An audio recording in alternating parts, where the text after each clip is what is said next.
ନମସ୍କାର। ମୁଁ doctor Asit Kumar Jena, obstetrics and gynaecologist ଏବଂ fetal medicine specialist, Crescenta fertility foundation.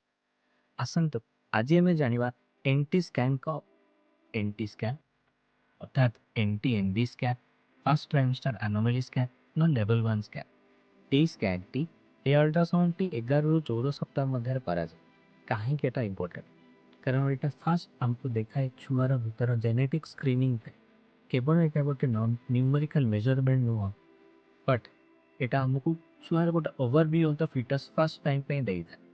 ତେଣୁକରି ଆମେ ଫାଷ୍ଟ ଏଥିରେ ବହୁତ ଗୁଡ଼ିଏ ଜିନିଷ ଆମେ ଦେଖିଥାଉ।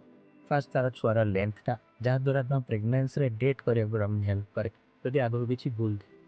ହାର୍ଟ ରେଟ୍, ଛୁଆର ବେକ ପଛଆଡ଼ ଫ୍ଲୁଇଡ୍ ଯୋଉଟା ଅର୍ଥାତ୍ ଏନ୍ଟି କୁହାଯାଏ, ତାର ନାଜାଲ ବୋର୍ଡ, ତାର ହାର୍ଟର general characteristics, blood flow, ductus venosus, ଟାଇକସ୍ ଟିଟ୍ରେସନ୍।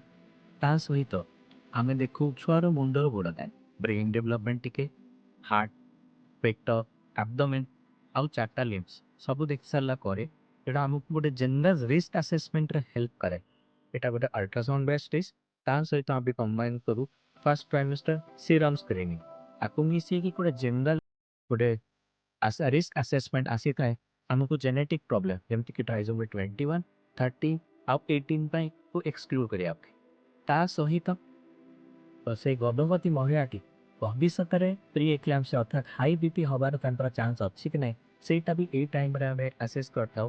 ସୋ ଦ୍ୟାଟ୍ ଯେଉଁମାନେ ହାଇ ରିସ୍କରେ ଥିବେ ତାଙ୍କୁ ଆମେ ମେଡ଼ିସିନ ଷ୍ଟାର୍ଟ କରିପାରିବ ଯେତେ ଜଲ୍ଦି ହେଇପାରିବ। ତା ସହିତ ଯେଉଁମାନଙ୍କର ଗର୍ଭଦ୍ୱାର ମୁହଁ ଅର୍ଥାତ୍ ସର୍ଭିକ୍ସ, ଯାହାର ସର୍ଟ ଥିବ, ତାକୁ ଆସେସମେଣ୍ଟ କରାଯାଏ। ସୋ ଦ୍ୟାଟ୍ ଆମେ ତାକୁ କିଛି ଟ୍ରିଟମେଣ୍ଟ ଦେଇପାରିବ ସେ ପ୍ରି ଟର୍ମ ଡେଲିଭରି ଆମର ପ୍ରି ମାଚ୍ୟୁର ବେବି ଡେଲିଭର କରିବାର ଚାନ୍ସ ଅଛି କି ନାହିଁ।